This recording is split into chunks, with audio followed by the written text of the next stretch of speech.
கருணாநிதி குடும்பத்தில் பிறந்தவர்களுக்கு மட்டுமே தலைமை பதவி என்பது மீண்டும் நிரூபணமாகி இருப்பதாக எடப்பாடி பழனிசாமி விமர்சனம் செய்திருக்கிறார். சேலத்தில் செய்தியாளர்களிடம் பேசிய எடப்பாடி பழனிசாமி, சென்னையில் தற்போது மழைக்காலம் தொடங்கியிருப்பதால் ஆங்காங்கே கழிவு கால்வாய்கள் பழுதடைவது, கழிவுநீர் வெளியேற போதிய வசதிகள் ஏற்படுத்தப்படவில்லை என்றும் தமிழக அரசு மெத்தனமாக செயல்படுவதாகவும் குற்றம் சாட்டினார். நீதிமன்ற நிபந்தனைகளை செந்தில் பாலாஜி மீறும் போது காவல்துறை நடவடிக்கை எடுக்குமா என்பது ஐயப்பாடாக இருக்கிறது என்று கூறினார். திமுகவில் மூத்தவர்களுக்கு துணை முதலமைச்சர் பதவி வழங்கப்படாமல் உதயநிதிக்கு வழங்கப்பட்டிருப்பதன் மூலம் கருணாநிதி குடும்பத்தில் பிறந்தவர்களுக்கு மட்டும்தான் தலைமை பதவி என்பது நிரூபணமாகி உள்ளதாக அவர் விமர்சித்தார்.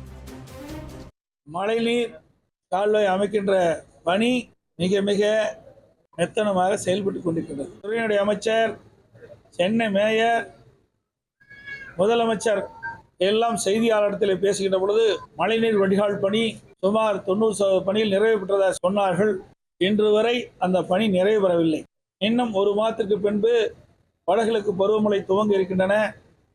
இனியாவது இந்த அரசு கும்பகரம் தூக்கத்திலிருந்து விழித்து வேகமாக துரிதமாக மழைநீர் வடிகால் பணியை நிறைவேற்றப்பட வேண்டும். வடகிழக்கு பருவமழை போது கனமழை பெய்தால் மழைநீர் வடிகால் வசதி முழுமையாக நிறைவேற்றப்படாமல் இருந்துவிட்டால் சென்னை மாநகரம் மீண்டும் வெள்ளத்திலே தத்தளிக்கும்.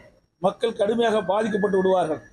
40 மாத காலமாக இந்த மழைநீர் வடிகால் பணியை மேற்கொள்ளாமல் இருக்கின்ற ஸ்டாலின் தலைமை அரசுக்கு என்னுடைய கண்டனத்தை தெரிவித்துக் கொள்கின்றேன்.